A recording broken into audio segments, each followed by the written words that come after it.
showed footage of her fighting some other girl, and she was fucking with her. She was the one who started that fight. Well, again, she fucked. I mean, she basically fucked around and found out. She tried her luck again because that's what happens when tyrants. That's what happens when tyrants.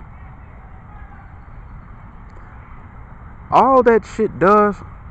That it went part two. I see. All that shit does is their whole mindset is, if I did it once, I can do it again. All it does is it emboldens them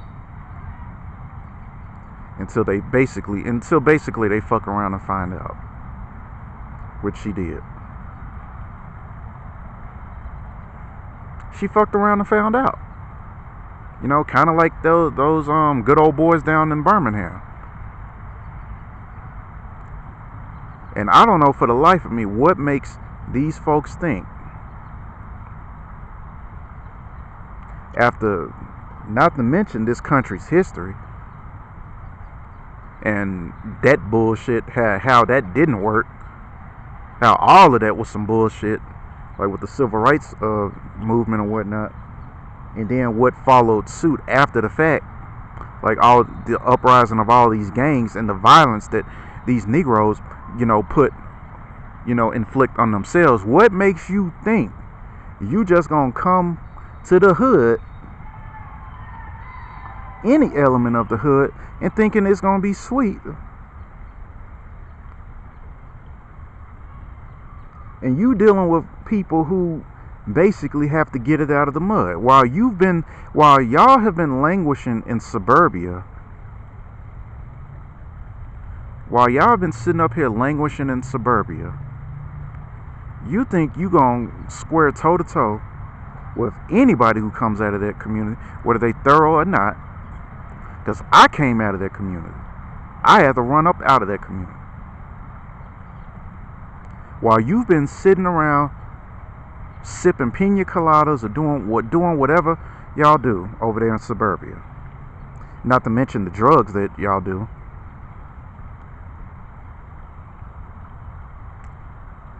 Thinking that it's going to be just an easy victory.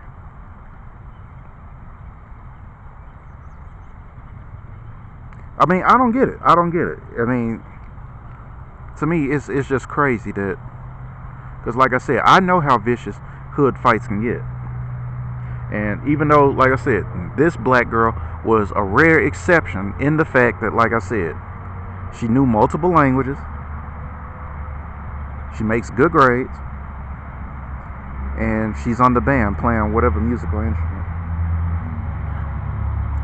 It doesn't change the fact, especially coming out of Missouri, it doesn't change the fact that she probably went through some stuff. And see, this is the damning factor. This, again, is the catch-22. The damn if you do, damn if you don't factor about us thorough black folk. Even when we, quote-unquote, pull ourselves by our bootstraps. Because we figured it out.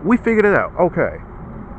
America is selling this image that we thugs, we criminals, we Keishas, we Pookies and Tyrones. Okay. And we know the end result of that. It's jail or the grave. We either gonna end up in jail or dead. Obviously, we don't want that. Maybe these niggas want that, but we don't want that. Maybe this nigga want to live on Section 8 welfare housing, but we don't want that. We want better for ourselves. So, I tell you what, let's just sit on the side, be quiet, do our work, do what we gotta do in school, walk the straight and narrow, and shut the fuck up and stay out of the way. Right? Right? If it were only that fucking simple, though. If it were only that fucking simple, because I'm here to tell you it's not. If anything, being a thorough brother or sister, if anything, it puts an even greater target on your back. Because you have to go to like I said, you have to go to this damn gladiator school with a bunch of hating ass ninjas. And in some cases, even a bunch of hating ass Beckys. Hating on your ass. Like I said, bro, I can't tell you how many times. And you would think they wouldn't even care because you know, you deal with, like I said, you deal with the niggas. They over there just laughing and clowning because they think it's funny, because they think everything's funny. Shit, you can butt fuck they mom in front of them. They think that shit is funny. I don't know what the fuck is wrong with niggas. Y'all know better than us. Y'all the ones created them. I don't know what the fuck is wrong with niggas. But so according to them, you're acting white and you're basically being a coon and a sellout. But you're dealing with another community that actually gets enraged, gets outraged when they see you basically doing better than them in any, I mean, even if it ain't financially, scholastically, anything, getting upset with you. On some jealous ass, envious ass shit.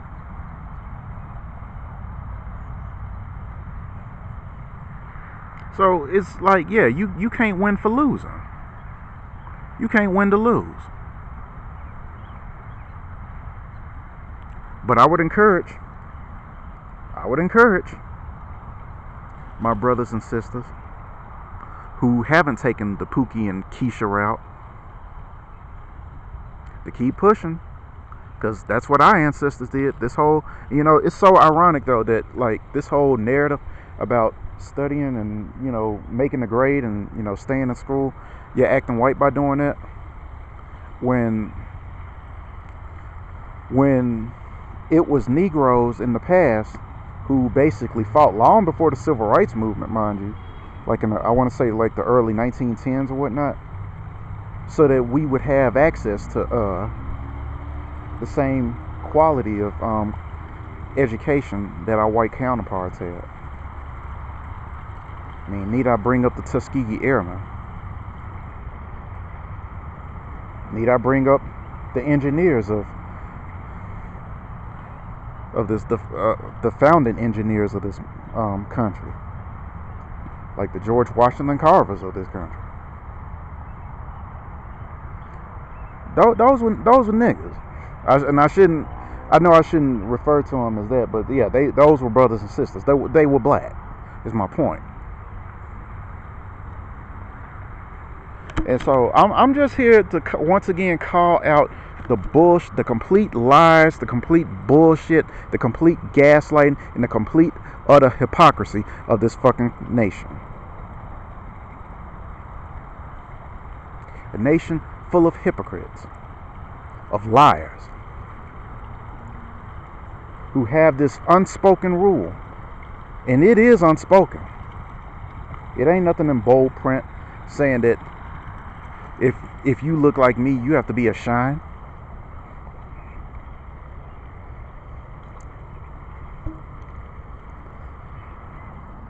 But with that said, and maybe that's why so many niggas out here do coon and buffoon and live that Pookie and Ray Ray narrative. Because I've noticed how they react to y'all versus how they react to us.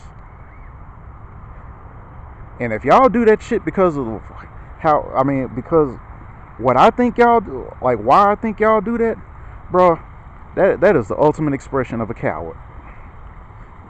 You're more of a coward than I give you credit for. Willing to shoot your own brother down.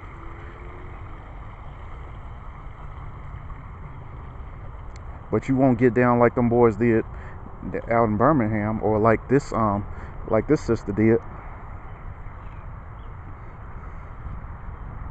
Am I promoting race rioting? No. Am I promoting this whole black versus white narrative like these white supremacists are? Because like I said, they just see the answer. Yeah, the answer to that is no. I'm promoting justice. I'm promoting justice, something that this country doesn't seem to understand. This country doesn't seem to understand. It's too entitled. Because like I said, this shit happens all the time. Keisha, Section 8 Keisha, they do, like I said, we just saw some bullshit in Memphis with a bunch of scraggle daggles fighting. Then one of the niggas pulled a gun and one of them got killed. That, like I said, that goofball shit happens in the hood all the time. So if Kaylee, in Kaylee's case, decides to deal with a member because she's already a slummer, she's already slumming with niggas, and decides to fuck with them unprovoked, unjustifiably, why shouldn't she get any different a treatment? I mean, the laws of physics apply to us all, so why shouldn't she get any different? Why shouldn't she, why would she get it any differently? Fucking with somebody ain't studying her ass.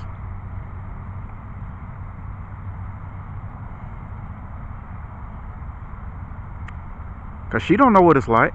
She ain't living in our shoes. The things that we have to do to get to the next level, she'll never understand that. And I don't care how many niggas she decide to slum with. I don't care how many niggas she decide to sleep with.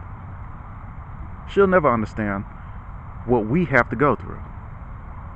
Like I said, having a battle on two fronts.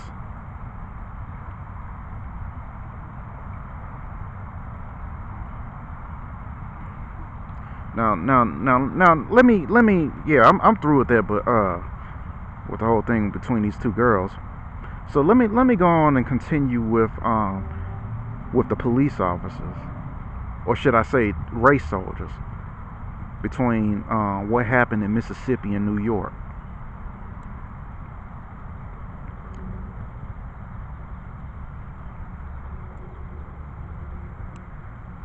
Because I haven't watched the full video. I haven't watched the court case in its entirety. But one thing that has already set me off, because I saw it, is the fact that I'm like, and brother, here I'm trying to understand, after all that bullshit that race soldier put you through, after all that bullshit that he put you through, right? Your response to that nigga, your response to that race soldier is, I forgive you. I forgive you. After the race soldier handcuffed you, now you're handcuffed. So resisting arrest isn't even an option. You're in handcuffs. And you're in his custody. And even if you did run, you wouldn't be able to get far, not with no handcuffs behind your back.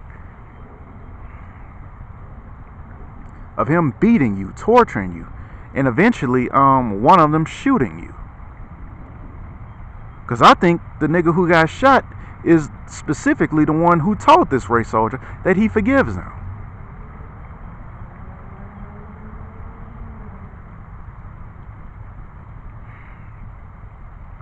And I'm here to tell you Negroes something, because I know how y'all think. I've seen enough of this. We saw this with the Botham Jean case.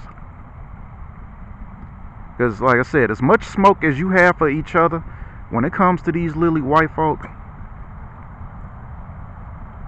and let me just make this straight for you. Every time you on that I forgive you shit, every time you tell them that,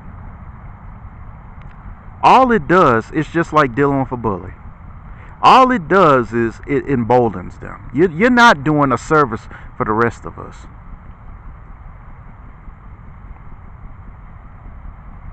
Those race soldiers did the unthinkable, did the unspeakable.